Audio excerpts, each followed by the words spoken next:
Ever felt confused when signing a contract? You're not alone. Welcome to this quick explainer on the basics of contract drafting, here to help you understand contracts better.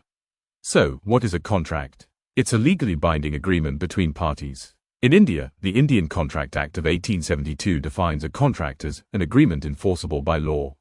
In simple terms, if two or more parties agree to something and the law will enforce it, that's a contract. For a contract to be valid, it needs 5 key elements. 1.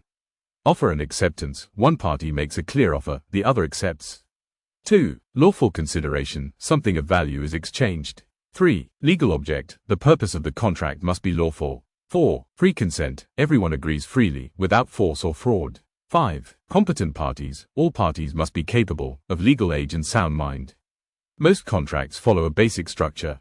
They include title, parties, recitals, definitions, terms and conditions, and signatures.